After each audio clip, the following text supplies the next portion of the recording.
수업을 시작해 보도록 하겠습니다. 자, 주목. 다 못해도 괜찮아. 지금 여름방학의 목표는 뭐냐면은, 문법을 끝내는 거다. 알았어요? 문법을 끝내는데, 모든 문법을 끝낼 수 있어? 못해, 그거는. 그죠? 너네들이 뭐 중학교 3년, 고등학교 올라와서 지금까지도 문법이 제대로 안 잡히는데, 그걸 어떻게 다 끝내겠어요? 그래서 선생님이 여기에 구성해 놓은 거는 어떤 거냐면, 잘 들어야 돼. 내신에서 지금 중요하다고 생각되는 부분, 반드시 해야만 되는 거, 그것들만 집약시켜 놓은 거야. 알겠어요? 그런데 너희들이 문법이 안 되는 이유가 뭐냐면은 개념을 확실하게 잡지 못하기 때문이야. 그때 기준이 막 달라져. 문제를 풀을 때. 그러면 안 된다고. 그래서 지금 너네 교재를 보면 이 내용 굉장히 쉬운 거야. 개념을 잡을 때는 선생님들이 너네 잘 이때까지 공부하면서 잘 들어봐봐. 아니면 뭐 유명한 사람이 했던 뭐 일타 강사가 하든 누가 하든 간에 문법 개념 설명하는데 어려운 단어를 써가면서 개념 설명하는 거 본 적 있어? 없다고. 그럼 근데 너희들이 막상 문법 문제에 들어가면 뭐야? 어려운 단어들이 나오기 때문에 이게 그건가 이게 저건가 헷갈린다 이런 얘기야. 영어는 그 말들이 들어가야 될 자리가 정해져 있는 거야. 그걸 어기면은 말이 안 되는 거야, 영어는. 그러니까 그 원리만 파악하면 돼. 즉 여기에 예를 들어서 여기에 이즈가 답이죠. 원어브가 들어오면 당연히 이즈가 답이에요. 그 원어브 나오면 단수 나온다. 그 단수라는 걸 알면 돼. 근데 그 이즈 자리에 굉장히 어려운 영어 단어가 들어왔단 말이야. 동사가. 알았어요? 뭐 예를 들어서 eliminate 나왔으면 te 써야 되나 tes 써야 되나 요거 헷갈리는 것 뿐인 거란 말이야. 그 기본 개념을 잡아놓으면 기본 개념을 잡아놓고 그 다음에 자기 수준에 맞게끔 어떻게 돼? 단어 수준이 올라갈 뿐이야. 그러니까 개념을 쉬운 거로 잡고 그 다음에 거기에 뭐만 더 첨가하면 된다. 너희들이 어려운 어휘들을 수준에 맞게 하면은 문법 문제는 너무나 쉬운 거라는 거죠. 그리고 몇 가지가 안 돼요. 뭐가 몇 가지 안 되냐면 실제 시험에 나오는 문법 사항들이 몇 가지가 안 돼. 예를 들자면 고등학교에서 현재 완료라는 거에 대한 문제를 내지 않는다고. 알았어요? 현재 완료를 써야 되냐 마냐 이건 문제가 나올 수 있어. 무슨 말인지 알아? 그럼 현재 완료라는 게 어떻게 생겼는지만 알면 된다라는 거야. 그런데 거기 중학교 때처럼 현재 완료에 이게 현재 완료에서 결과였어? 완료였어? 계속이었어? 이딴 거를 묻지 않는다 이런 얘기야. 그런 디테일한 것까지를 묻지를 않는단 말이야. 그러니까 묻는 게 정해져 있다고 모든 게. 그러니까 여기 나와 있는 요 교재 지금 끝까지 나와 있는 게 한 7가지 사항 되는데 이건 필수야. 이걸 알아놓으면은 구태여 교재에 나와 있는 그게 모의고사든 아니면은 교과서든 간에 그 문법 문제에 대해서 외울 필요가 없다라는 거야. 전혀 외울 필요가 없다는 거야. 내가 알고 있는 원리만 적용하면 그대로 다 해결이 되는 거란 말이야. 그런데 뭐를 안 하냐면은 그 원리를 너희들이 선생님이 가르쳐줘. 너무나 쉬워 원리가. 그리고 듣고 어떻게 그렇구나 라고 자기는 다 알았다고 착각을 한단 말이야. 알았어? 그리고 그걸 연습을 안 하고 외워놓질 않아. 그러니까 볼 때마다 전에 본 거 같은데? 본 거 같은데 하는 것은 뭐야? 모른다는 얘기예요. 이거 나 알아. 확실하게. 그렇게 해서 쓸 수 있어야 되는 거야. 본 거 같은데 갖고는 안 돼. 맨날 그 본 거 같은 것 때문에 뭐를 하냐면 그 부분을 다시 공부 안 해. 그리고 본 거 같은데 하고 답을 썼지. 답을 틀렸어. 답을 찾아봐. 그렇지. 이게 그렇지. 그 끝. 그러고 다시 공부를 안 해. 그럼 다음에도 뭐야? 본 거 같은데. 그리고 또 틀리는 거야. 모든 지식은 암기로부터 출발하는 거야. 이해를 했으면 암기를 해야 돼. 그래서 개념이 정리가 돼야 돼. 그 개념 위에 다른 개념들이 차곡차곡 쌓이면서 나의 큰 지식이 형성이 되는 거야.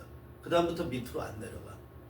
그런데 그걸 암기를 안 하고 개념 정리를 안 해놓기 때문에 한 단계 올라가면 다시 또 기초 와서 다시 정리해야 되고 한 단계 더 올라가면 더 힘들어지면서 다시 또 내려와서 또 해야 되는 거야. 그러니까 암기를 안 하겠다. 그리고 이 지루한 일을 반복하지 않겠다. 이걸 견뎌낼 수 없다. 그 공부를 그만하는 거야. 모든 성공한 사람들, 모든 공부 잘하는 친구들, 좋은 대학 가고 공부로서 그 사람들은 뭐를 견뎌냈냐면 정말 하기 싫고 이 지루한 것들을 견뎌낸 거야. 그게 출발이 암기야. 알았어? 너희 생각을 해봐. 서울대 나온 친구, 예를 들어 카이스트 나온 친구, 이런 친구들, 그런 친구들을 회사에서 뽑는 이유가 뭘까?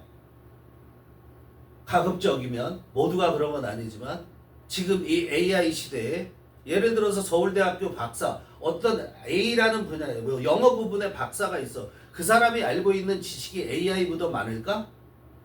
뭐, 10분의 1, 100분의 1도 안 될 수가 있다고. 근데도 그 사람을 거기 그쪽 출신들을 쓰는 이유는 뭐냐면 그걸 다 견뎌냈으니 어떤 과제를 줘도 얘는 해낼 거야 라는 거야. 그러니까 고등학교 성적을 중요시하게 보는 이유는 그거인 거예요. 알았어요? 얘는 어떤 과제를 줘도 해낼 만한 능력이 있어. 이걸 얘기하는 거야. 그러니까 문법도 그렇게 생각하고 공부를 하시면 기본 개념 정립하는데 굉장히 중요한 거다. 그래서 이건 기본 교재로 쓰면서 선생님이 설명을 하고 그 다음에 수준에 맞게 자기들 그 수준에 맞게 선생님이 자료를 나갈 수도 있어. 어려운 걸 줄 수도 있고 쉬운 걸 줄 수도 있고. 알았죠? 오케이? 지금부터 이제 뭐를 하냐면 우리가 뭐 1형식, 2형식, 3형식, 4형식 이런 것들 몰라? 일단 너희들이 파악해봐. 누구나 가서 할 수 있으니까. 그래서 수의 일치부터 시작을 할 거야. 내신에서 고등학교 내신에서 1번 어법 문제는 문법 문제는 무조건 수의 일치야. 가장 중요한 거야. 영어는 뭐를 중요시한다? 수를 중요시한다. 우리말은 수를 덜 중요시하게 생각해. 알았어요? 영어는 수를 중요시하게 생각해. 그래서 수를 일치시키는 거 굉장히 중요해. 우리 그거의 대표적인 게 뭐냐면은 예를 들자면 영어는 애플2라는 게 없어. 야, 그 뭐지? 애플이 누가 만든 거지? 스티브 잡스가 만든 그 제품의 두 번째 버전 애플2가 아니고 사과 2개 할 때 우리는 사과 2개라고 얘기하는데 걔네들은 2 애플즈라고 해. 뭐가 먼저 나와? 수가 먼저 나온다는 거야. 수를 중요시한다는 거야. 그러니까 문법에서도 수가 중요한 거야. 그게 수가 출발이야. 알았어요? 수가 출발이라고. 우리 말 예를 들어서 2개의 사과를 주세요. 병신. 그게 말이니? 사과 2개 주세요 하죠. 그쵸? 이게 정상적이지. 2개의 사과를 주세요. 이거 뭐야? 영어에 영향을 받는 애잖아. 근데 걔들은 애플2 플리즈 안 한다고. 그럼 애플의 두 번째 버전이 나왔나 보다. 이렇게 얘기를 할 거라고. 무슨 말인지 이해돼? 그러니까 수부터 알아야 돼. 그러니까 단수 복수는 알죠. 단수 복수가 뭔지 알죠. 주어하고 수를 동사의 수를 일치시켜야 된다. 그 수 일치시키는 건 뭐예요? 현재 시제에만 적용이 되는 거지. 주어의 수와 동사의 수를 일치시키는 게. 맞아? 다른 데 필요해 안 필요해? 과거도 될 수 있네. 과거에 비동사가 형성이 비동사는 수를 일치시켜야 되죠. 워즈하고 그것만 알면 돼요. 먼저 나온 예문을 봐. One of the most important things sports can do is build self-esteem. 이게 뭐니? M이 여기부터 해야 되는데 그쵸? 자 그럼 여기서 먼저 보면은 동사 형태를 보자. 동사. 그죠? 선생님처럼. 이거 동사가 지금 3개야? 자, 그럼 먼저 주어를 먼저 보면은 원 오브가 나와. 다 알죠? 문장의 첫머리 원 오브 나오면 뒤에는 무조건 뭐가 나온다? 복수 명사가 나온다. 자, 주어. 그러면 이게 주어죠, 그렇죠? 복수 명사야. 그랬을 때 무조건 얘는 무슨 취급을 한다? 단수 취급을 한다. 원이 주어라는 거예요. 자, 원이라는 게 하나라는 명사야. 문장 첫머리 나온 명사가 주어야. 뭐가 주어라고? 문장 첫머리에 나온 명사가 주어야. 알겠어요? 주어가 나오면 당연히 그 다음에 뭐가 나와야 돼? 영어의 어순상 동사가 나와야 된단 말이야. 근데 그 사이에 동사가 나오기까지 사이에 무슨 말이 있으면 이 말들은 얘를 수식하든 동사를 수식하든 둘 중에 하나야. 그럼 여기에 부사가 있으면 주로 li가 붙은 게 부사지. 부사가 있으면 얘를 수식했을 거고 부사가 아닌 나머지가 있으면 아무리 길어도 이 주어와 동사 사이에 있는 모든 말은 얘를 꾸며줄 뿐인 거야. 알았어요? 꾸며줄 뿐인 거라고. 그러니까 무조건 얘는 원이 주어인 거야. 오브 플러스 명사가 뭐 하겠다는 거야? 원을 꾸며주지. 그러니까 무조건 단수 취급하는 거야. 생각해 볼 필요가 없다 이런 얘기야. 알았어요? 원오브 하면 무조건 좀. 그럼 복수명사. 원오브가 나오면 무조건 뭘 찾아가? 복수명사. 복수명사 여기 있어요. 그죠? 그러면 얘가 어떻게 돼요? 이렇게 꾸밈으로 얘는 주어. 그 동사 나와야 되는데 그 다음에 뭐가 나왔어? 스포츠 캔도 이렇게 나왔지. 이건 선생님이 누차 얘기했던 무슨 공식이야? 명동. 명명동이 나오면 어떻게 된다고? 뒤에 있는 명사, 동사가 앞에 있는 명사를 꾸민다고. 이 꾸민다는 명사를 꾸며. 그럼 얘는 뭐에 불과하다고? 얘는 다 형용사에 불과하다고. 이 부분은 이 문장에서 빠져도 뭐가 형성이 된다? 문장이 형성이 된다라는 거야. 알겠어요? 명명동을 기억하셔야 된다고. 가장 찾기 힘든 거야. 쉽게 보이지만 문장이 복잡해지면은 이게 어디에 들어가야 돼? 헷갈릴 수 있다 이런 얘기예요. 알겠어요? 명명동 100% 다 이렇게 꾸며 그러지 않고 97.23%, 99.8이라고 생각해도 관계없어요. 알았어요? 그 명명동 나오면 뭐냐면 두 번째 동사 아닐 수도 있어요. 컴마가 있으면 컴마 전에서 끊어주는 거야. 그럼 봐봐. 자, things가 명사잖아요. 그 다음에 스포츠 명사죠. 그 다음에 can도 동사잖아요. 그럼 어디 가라고 그랬어? 첫 번째 동사, 두 번째 동사. 이 동사는 무슨 동사이어야 되냐면 정동사이어야 돼. 정동사이어야 돼. 알았어요? 자, 그럼 첫 번째 동사, 두 번째 동사. 자, 그럼 우리는 여기서 무슨 개념이 나와야 되냐면 정동사의 개념이 알아야 돼요. 정동사에 대한 걸 따로 이제 공부를 해야 되는 거야. 알겠어요? 그러면 이거는 그거 지금 따지지 않아도 누가 봐도 알아. 첫 번째 동사 can do. 요게 한 개의 동사라는 건 알죠? 조동사는 뒤에 동사 원형을 갖고 생겨서 이렇게 해서 하나의 동사인 거야. 이거 동사 1. 두 번째 is, 둘 중에 결정하라는 얘기 아니야. 이게 두 번째 동사. 근데 지금 뭐라 그랬니? 명명동은 어떻게 한다고? 앞에 있는 명사를 꾸며준다고 그랬어. 그럼 얘는 얘를 꾸며준 형용사야.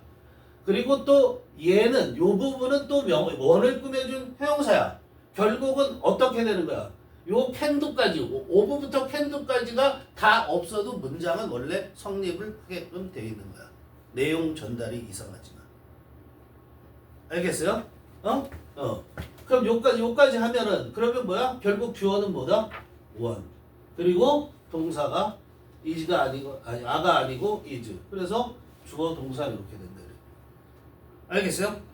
근데 이런 게 보여야 되는 거야. 이거 뭐 주어 다음에 원 다음에 is 쓴다. 당연한 얘기인데 이런 게 보여야 된다. 주어하고 동사 사이에 있는 말은 무조건 앞에 있는 명사를 꾸며준다라는 그 개념을 갖고 있지 않으면 얘기가 안 되는 거야. 알았어요? 자, 문장을 보면은 그러니까 제일 먼저 뭐가 해야 돼? 주어가 뭐냐? 주어가 뭐냐 찾아. 주어가 나왔으면 당연히 그 다음에 뭐 나온다? 동사가 나오는 거야. 이해되니? 이 문장 전체를 지배하고 있는 주어가 뭐고 이 문장 전체를 거느리고 있는 동사가 뭔지를 파악하는 게 독해의 첫 번째야.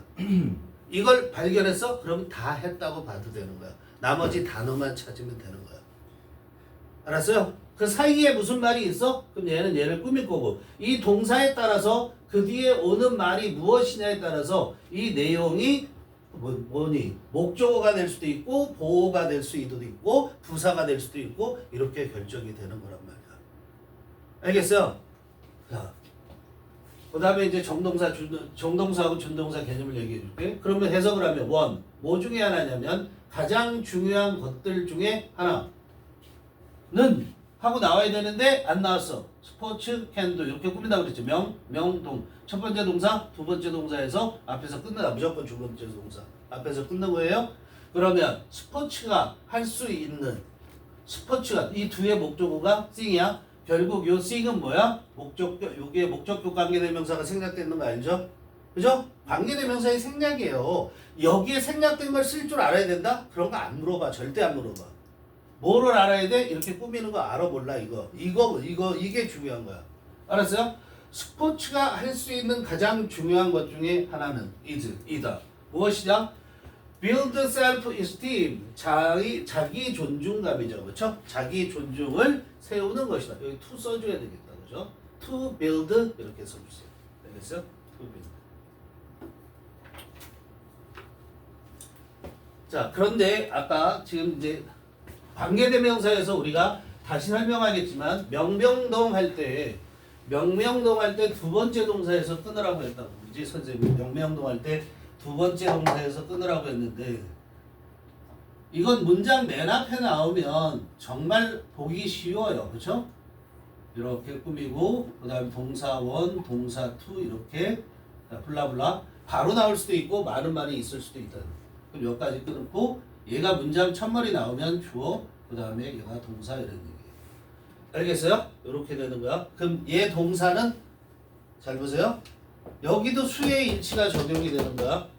알겠어? 여기도 수의 일치가 적용이 돼. 얘가 주어고 얘가 동사야. 얘는 얘 동사에 s를 붙이지 안 붙일지 그거 누가 결정? 얘가 결정. 얘는 얘 수학에 있지. 내항은 내항끼리, 외항은 외항끼리야. 알았어요? 얘의 수는 얘 동사에 s 붙일지 안 붙일지는 얘가 결정. 얘는 얘에 s 붙일지 안 붙일지는 얘가 결정. 이렇게 되는 거야. 근데 문장 전체의 주어는 뭐? 동사 얘. 이렇게 되는 거야. 얘는 뭐에 불과하다? 수식어에 불과하다. 그런데 지금 선생님이 이걸 뭐라고 얘기를 했냐면 이때 이 동사들은 무슨 동사가 돼야 돼? 정동사가 돼야 된다고 얘기를 했어. 너희들이 볼 때 동사 나오고 동사 나왔는데 그게 동사, 정동사가 아닐 수 있다고. 그 앞에서 끊으면 안 된다는 얘기예요. 정동사에서 끊어야 돼. 그러면 정동사가 뭐냐? 이걸 알아야 되죠. 그렇죠? 자, 봐. 문장에서 너희들이 보는 동사는 두 개밖에 없어. 다른 동사를 머릿속에 독해할 때 머릿속에서 문장을 봤어. 거기서 알아야 될 동사는 뭐야? 동사가 정동사냐 준동사냐 하는 거야. 자, 문장 해석할 때 가장 중요한 게 뭐라고 그랬지? 주어하고 동사 찾는다고 그랬지? 그렇지? 주어를 찾았어. 그럼 동사가 여기처럼 여러 개 나왔는데 어떤 게 정동사냐 준동사냐를 파악할 수 있어야 된다 이런 얘기예요. 알겠어요? 여기는 지금 정동사가 몇 개 있냐면은 하나, 두 개 있어. 정동사 이렇게 두 개예요. 알겠어요? 얘는 뭐였죠? to build에서 이렇게 생긴 거 뭐야? 이거는 부정사가 되는 거야. 그럼 이건 준동사예요. 그래서 문장에서는 문장에서의 동사 잘 기억해. 문장 속에서 이 개념을 알고 있어라고. 이것만 알면 끝나는 거라고. 문법은 너무 쉬운 거예요. 알면은. 근데 어려운 단어들을 적용하고 어려운 문장을 보면서 그때 내신에 맞춰서 공부만 해야 되니까 맨날 헷갈리는 거야. 알겠어요? 개념을 확실히 잡고 해야 돼. 문장 속에서의 동사는 무슨 동사밖에 없다? 정동사하고 준동사. 다른 거 쳐다보지 말아야 된다. 이 준동사 이렇게 두 가지밖에 없어요. 알겠어요? 이 개념을 반드시 잡아야 돼. 정동사 그 두 개밖에 없어. 그래서 동사의 동사, 일반 동사, 비동사 이딴 거 따지지 말고. 알겠어? 조동사냐 뭐 이런. 조동사는 무조건 정동사예요. 조동사는 무조건 정동사야. 다시 조동사는 무조건 뭐라고? 정동사야. 그러면 봐. 두 가지 종류밖에 없다고 그랬으니까 준동사가 뭔지 알면 준동사의 모양이 아닌 건 정동사겠죠. 그죠? 준동사는 다 알고 있는 거야. 부정사, 동명사, 그 다음에 근사. 얘를 뭐라고 그래? 준동사라고 얘기하는 거야. 준동사라고. 얘를 준동사라고 얘기해. 근데 생긴 모양이 어떻게 됐어? 기본 모양이야. 기본 모양.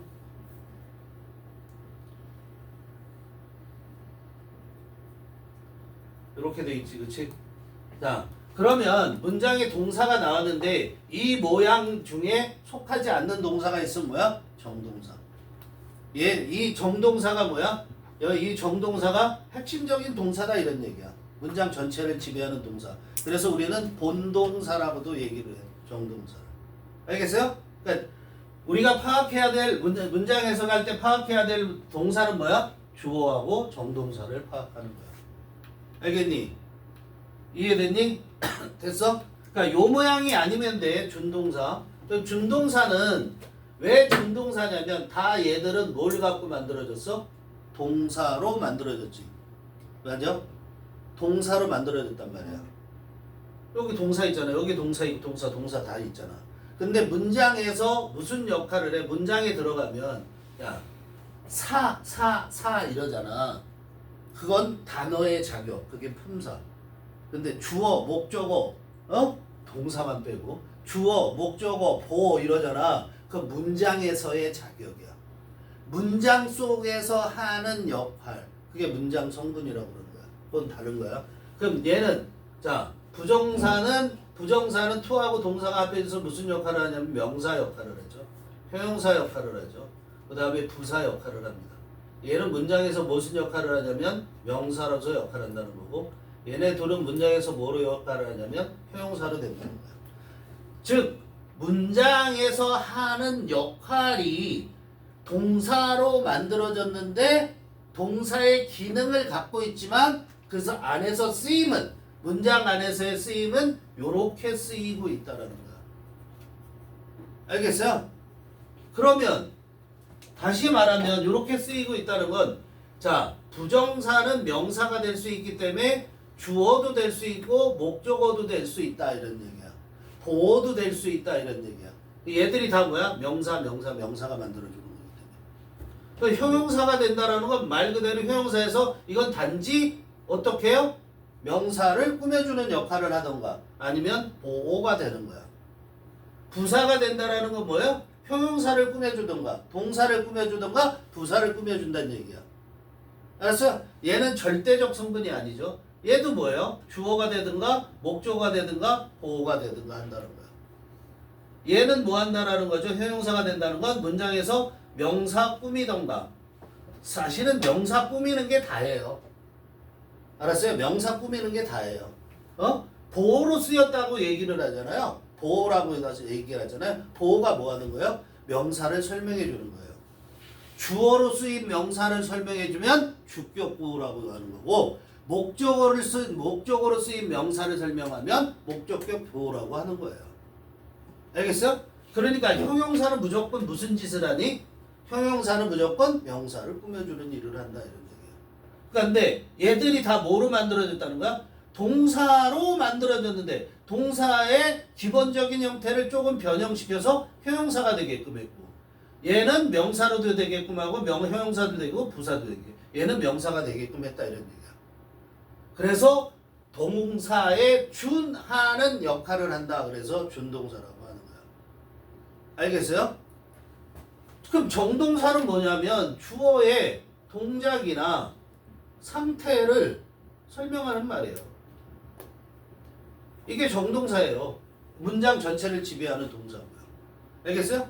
동사라는 것은 주어의 동작, 상태를 설명하는 거야. 그게 동사예요. 기본적으로. 알겠죠?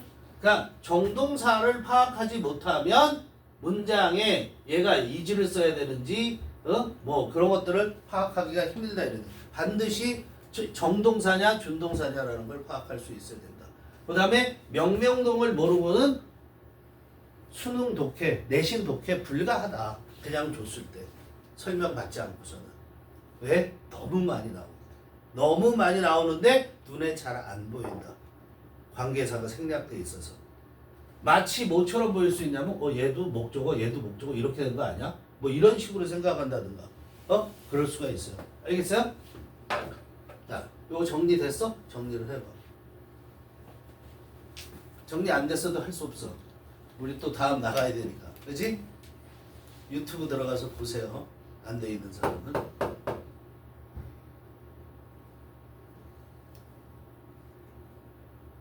두 번째. 이 수일치의 문제는 굉장히 어려운 시험에서도 등장을 해요. 당연하게. 영어는 수를 중요한다고 그랬죠. 그래서 예전에 그러니까 본고사라고도 하고 대학별 고사라고도 하는 게 있어. 대학별고사. 대학에서 영어 문제를 따로 내갖고 입학시험을 보는 거야. 일본 같은 경우는 아직도 그렇게 하죠. 그렇죠? 동경대학교를 들어가려면 뭐 한쪽 페이지가 전부 그냥 다 쓰는 거야. 이렇게 한 페이지 한 페이지 하면 뭐 그런 식으로. 그랬을 때 서울대학교에서 문제도 주어가 단수야 복수야 이걸 물어보는 문제가 나와. 말이 되니? 그렇게 쉬운 걸 중학교 1학년 때 배운 걸 문제 낸다고? 왜 그렇게 냈겠어요? 여기서부터 여기까지의 길이가 2줄이에요. 그걸 볼 수 있냐 하는 걸 물어봐. 알았어요? 주어 다음에는 무조건 동사가 나온다가 아니라 주어를 설명하는 말들이 길어지게 되면 이 주어하고 동사의 사이는 한없이 멀어질 수도 있다. 그거 아니 모르니 라고 묻는 게 주어의 수일치라는 거야. 알겠어요? 중요한 거예요. 그거부터 출발해요. 자, 두 번째 구하절. 두 번째 유형 첫 번째 수식받는 주어일 때 그런 얘기죠. 근데 여기서 calculating 했어요. ing가 붙었다. 그러면 여러분들은 뭐를 판단하셔야 돼요? ing가 붙었다 그러면은 동사에 ing가 붙으면 동명사로 쓰였어? 분사로 쓰였어? 둘 중 하나를 판단해야 되는 거죠. 알았어요? 둘 중 하나를 판단하는 게 되는 거야. 그럼 동명사로 쓰였으면 우리는 뭐라고 해석을 하죠? 뭐뭐 하는 것, 뭐뭐 하기 이렇게 할 거 아니야. 얘는 뭐뭐 하는 것 이렇게 할 거고 얘는 뭐 ing로 쓰였으면 뭐예요? 뭐뭐 하는이 되겠죠. 그죠? 뭐뭐 하는이 이렇게 되고 그런데 뭐뭐 하는이라는 형용사가 되면 이렇게 뭐가 끼지 않는다? 더가 끼지 않는다. 관사가 끼지 않는다고. 얘네들은 같은 위치에 있다고 보시면 돼요. 이랬을 때는 만약에 뭐뭐 하는이라고 그러면 얘가 이 앞으로 빠져나와야 돼요. 알았어요? 그러니까 얘는 보는 순간 calculating이라는 건 계산하는 것 하는 동명사로 쓰였다는 걸 판단할 수 있어야 돼. 이해돼? 동명사로 쓰였다. 그러니까 문장 첫머리에 동명사가 쓰였다는 거잖아. 나중에 또 우리가 뭘 배울 거예요? 준동사를 배울 거란 말이야. 그 준동사의 동명사 파트에서 배울 거지만 문장 첫머리에 동명사가 쓰였다라는 건 명사가 문장 첫머리에 왔다라는 걸 의미하잖아. 그렇지? 그럼 얘가 주어라는 걸 의미하잖아. 이해돼요? 근데 이 동명사나 부정사가 명사로 쓰여서 주어가 되면 무조건 무슨 취급한다? 단수 취급을 한다. 알겠죠? 그러면 명사 나왔죠? 그럼 뭐 찾아가야 돼요? 동사 찾아가야 되죠. 동사 찾아가야 되죠. 동사 어디 있어요? 여기 있죠? 그죠? 그러니까 얘는 당연히 뭐가 되는 거야? is가 돼야 되죠. 다시 부정사나 동명사가 주어가 되면 무슨 취급한다? 단수 취급을 한다. 그죠? 그러면 나머지 얘는 뭐가 됐니? 이게 얘는 동사적 성격을 갖고 있죠. 얘들이 다 뭐로 만들어졌어? 준동사는 동사를 갖고 만들어졌단 말이야. 그죠? 그러니까 동사적 성격을 그대로 지니고 있으면서 문장에서 이런 역할을 한다라는 거야. 그러니까 동사적 성격을 지니고 있다라는 건 calculate가 계산하다라는 뜻이니까 얘가 뭘 가질 수 있냐면 무엇을이라는 목적어를 가질 수 있다라는 거야. 그렇지? 그러면 그 목적어를 자기 식구로 가져올 수 있다는 거야. 그걸 다 합해서 뭐가 되는 거야? 하나의 동명사가 되는 거야. 여기까지 그냥 동명사다 이렇게 되는 거야. 알겠어요? 자, 그럼 그의 목적어가 뭐야? 수가 되는 거죠. 그렇죠? 수. 수를 계산하는 것. 뭐의 수? 사람들의 수를. 어디에서? 중국 같은 큰 나라에서. 큰 나라에 있는 사람들 이렇게 되죠. 그렇죠? 원래는 그렇게 따져가면 되는 거야. 큰 나라들에 있는 사람들의 수를 계산하는 거. 세는 거야. It's not an easy job. 얘는 an easy job. 얘는 calculating을 설명했기 때문에 동사 다음에서 보호의 개념 본 거야. 동사 다음에서 주어를 설명해 보호. 그게 주격 보호라는 거야. 주격 보호는 뭐야? 동사 다음에서 주어를 설명해. 주어는 명사야. 그럼 명사를 설명해 주는 놈은 명사 아니면 형용사야. 여기는 명사, 보호. 주격 보호 개념까지 설명을 한 거야. 알겠니? 어려운 거 아니야. 어려운 거 아니야. 됐죠? 끝이죠. 세 번째, 도치된 주어. 이런 것만 여러분들은 대단히 중요하다고 생각하죠. 자, at은 전치사. 전치사라는 거 알죠? 전치사가 뭔지 모르면 안 되죠? 전치사야. at은 전치사. 전치사라는 놈은 앞에 위치하는 말이란 뜻이야. 뭐 앞에 위치하냐면 명사 앞에 위치한다라는 거야. 그럼 전치사 다음에는 뭐가 항상 오냐면 명사가 생긴 모양이 명사 아닌데요. 명사라고 그냥 생각하시면 돼요. 알았어요? 이렇게 합해져서 얘가 하나의 의미를 구성을 해. 알았어? 전치사는 홀로 의미를 갖지 않아. 이해되니? 그럼 이렇게 전치사하고 명사하고 합해진 거를 요걸 뭐라고 우리가 흔히 부르냐면 전문 용어는 아니에요. 전명구. 전치사 명사로 이루어진 구라고 얘기하는 거야. 이건 정식 명칭, 문법 명칭은 아니에요. 그랬을 때 전치사하고 명사가 합해지면 얘는 무슨 역할을 할 거냐면 합해져서 혼자서 아니에요. 같이 해요. 형용사가 되든가 부사가 돼요. 그럼 형용사는 뭐 한다고 그래서 무조건? 꾸며줘요. 뭐를 꾸며줘? 형용사는 뭐 한다고? 명사 꾸며줘요. 명사를 설명한다고. 그죠? 부사는 뭐 한다고?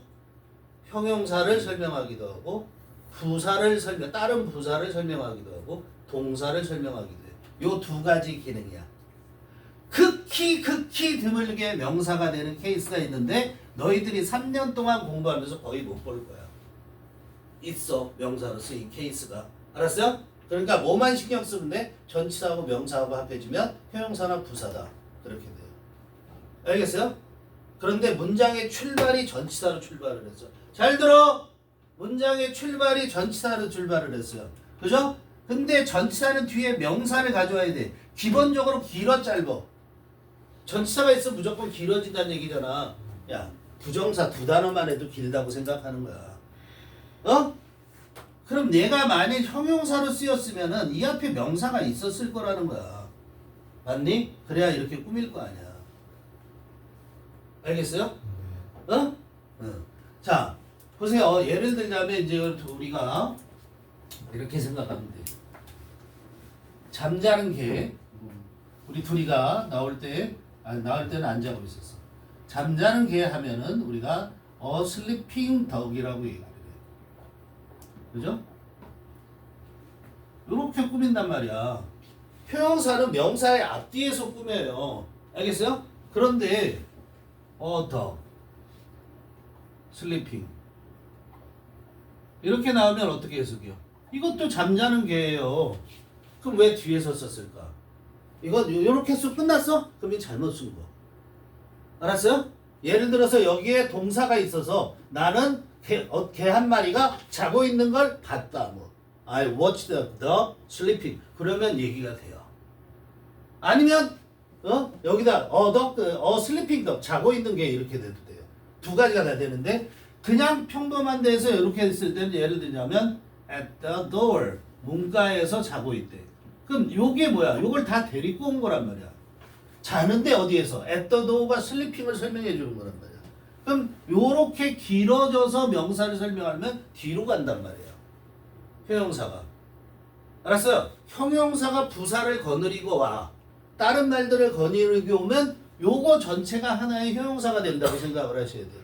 길어지면 영어는 하나의 의미 단위가 길어지면 영어는 무조건 어떻게 한다? 뒤로 보낸다. 의미 단위야. 그냥 개가 아니고 문가에서 자고 있는 요게 하나의 형용사가 되죠. 개. 이렇게 되면 뒤로 간다.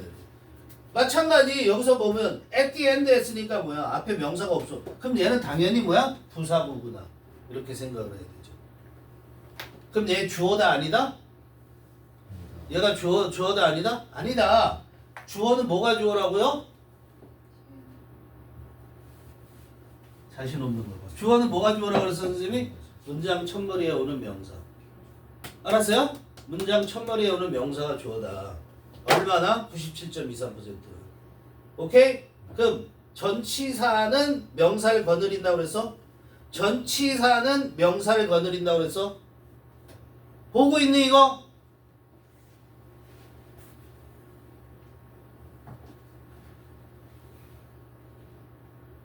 그럼 얘는 at the end of는 앞에 명사가 없으니 얘는 당연히 부사네. 응? 근데 of하고 또 전치사 있지? 근데 앞에 명사 있네? 그럼 꾸미겠네. 뭘 꾸며? and를 꾸미겠네. 그죠? 그럼 얘는 뭐니? 잡아. 전치사구, 전명구야.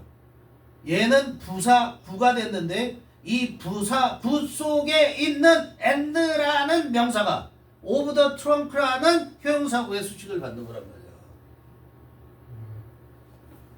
알겠어요? 그래서 여기까지가 다 뭐가 되는 거야? 부사. 이해되니? 그 부사가 나왔으면 얘 주어 아니지? 주어가 어디 있어? 이게 to muscles. 명사 동사 다음에 명사가 나왔잖아요. 이게 명사. 그럼 얘가 주어. to muscles 복수네? 그럼 얘 당연히 이렇게 되는 거야. 그죠? 자, 그 다음에 이거 시간 많죠? 우리가 몇 시에 수업 시작이죠? 1시 35분이죠. 2시 30분까지. to muscles 주어야. 그럼 동사 나왔죠? 그럼 이게 동사하고 얘가 주어네요. 그 다음에 shaped가 나왔어. 난 like 뭐뭐처럼 알죠? 이거 절대 동사 like가 아니라는 걸 알아야 되겠죠? 알겠어요? 이거 이때 얘는 뭐야? 전치사. 뭐뭐처럼 하는 전치사.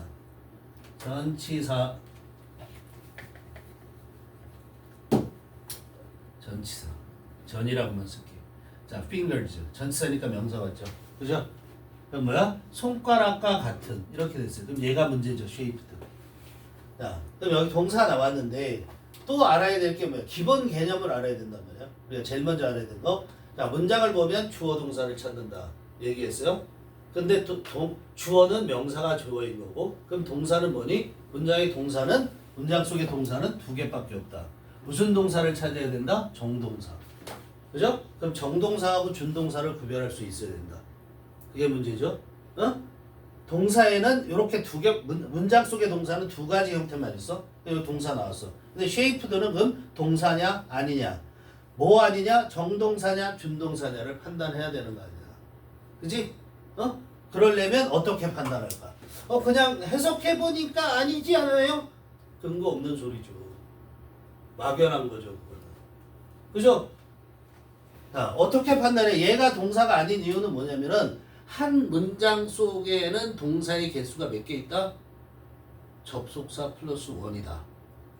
알았어요? 그러니까 또 접속사의 개념을 접속사들을 모르면 안 되겠죠. 접속사 플러스 1이다. 물론 기본적으로 한 문장에는 한 개의 동사가 있는 거야. 주어, 동사 이렇게 하나가 있는 거야. 근데 접속사가 오면 다시 동사가 하나 더 오는 거야. 그래서 접속사가 오면. 그래서 그 뭐야? 한 문장에 동사의 개수 뭐라고 이거? 접속사 플러스 1. 무조건 1, 2도 아니고. 알았어요? 접속사가 여기 있다 없다? 없다. 그럼 얘는 뭐가 아니다? 정동사가 아니다. 정동사가 아닌데 ed이 붙었다. 그렇죠? ed이 붙은 건 뭐다? 분사다. 그죠? 분사는 자 ing는 뭐뭐 하는 이었고 분사는 뭐예요? 뭐뭐 된이잖아. 그죠? 뭐뭐 당한. 이게 무슨 의미냐면 당한 이렇게 하는데 이 pp는 수동의 의미를 갖는 거야. 뭐뭐 당한. 알았어? 뭐뭐가 된 이런 얘기야. 그럼 뭐야? 뭐라고 해석해? 손가락과 같은 모양으로 된 두 개의 근육. 뭐라고? 모양으로 된. 쉐이프가 뭐예요? 쉐이프라는 게 동사예요. 그죠? 그 쉐이프는 뭐야? 형성하다. 어떤 모양을 만들다야. 쉐이핑이 형용사로 쓰였으면 어떤 모양을 만드는이 되겠죠. 그죠? 근데 쉐이프드가 되면 어떤 모양으로 만들어진이 되겠죠. 이해돼요? 그래서 손가락이 같은 그런 모양으로 된 두 개의 근육이 이다. 이다가 아니라 있다네 부사니까. 그죠? 있다. 어디 끝에 있어? 트렁크 끝에 있다. 이 트렁크가 뭐냐면 나무의 줄기 이거를 우리가 트렁크라고 얘기를 해요. 알았어요? 두껍죠? 코끼리 코야. 코끼리 코를 뭐라고 그런다고? 트렁크. 알았어요? 이거 코끼리 코를 말하는 거야. 손가락 모양과 같은 두 개의 근육이 있다. 어디에? 코끼리 코의 끝에는. 이거지. 이해됐어? 개념적 이걸 다시 한번 잘 들을 필요가 있어요. 보실 필요가 있어요. 그래서 흔들림이 없어야 돼요. 흔들림이. 이때는 이렇게 하고 저 때는 저렇게 하고 그때 기준이 달라지면 이건 봤으니까 이거는 못 봤으니까 그러면 힘들어진다. 알겠죠? 그래서 여름방학 때 이번 여름방학 때 뭐냐면 문법적인 거 중요한 문법 독해에 필요하고 그 다음에 내신에 필요하고 수능에 필요한 기본적인 문법만 다 정리가 끝날 거야 기본적으로. 알았어요? 그다음에 겨울방학 때 가면은 좀 더 복잡한 그런 문제 우리가 학기 중에는 대부분 내신을 하니까 그렇지? 겨울방학 때 되면은 이제 구문 중심의 수업을 하게 돼요. 그럼 뭐야? 막 한 문장의 길이가 3줄, 4줄 된 것들. 그죠? 복잡하게 막 삽입 들어가 있고 이렇게 얽혀져 있는 것들. 그런 것들에 대한 공부를 중점적으로 하게 돼. 왜? 학년이 높아질수록 문장의 길이가 길어지니까. 알겠어요? 이게 안 되면 학년이 올라가면 지원 범위도 넓어지고 근데 수능은 말할 것도 없고 문장을 제대로 보질 못하고 전체적인 내용 해석이 힘들어진다는 거야. 그러니까 문법은 보자마자 딱딱 파악할 수 있어야 된다. 수능의 29번 문제는 해석하지 않고 푼다. 알았어요? 절대 해석하지 않고 푼다. 보는 순간 풀려야 되는 거야. 그러니까 29번 문제는 30초가 넘어간다? 틀릴 가능성이 높다. 쳐다본 지 30초가 넘어갔어요? 틀릴 가능성이 높다. 그러니까 알면 얼마 만에 푼다? 10초 만에 푼다. 알겠어요? 오케이. 오늘 여기까지. 과제는 6페이지까지 다 해석을 해오세요. 오늘 첫날이니까. 그리고 단어는 나중에 또 줄 거고. 알겠어요? 그리고 뒤에 부분에 보면 뒷부분에 보세요. 중간쯤에서. 그럼 독해가 나와 있죠. 독해. 독해도 6문제 풀어옵니다. 알겠죠? 독해도 6문제 풀어보세요. 그게 전에 했던 것 같기도 하고 아닌 것 같기도 하고. 한번 잠깐 봐봐. 맞니? 전에 봤던 거니? 너도 봐봐. 전에 봤던 건가?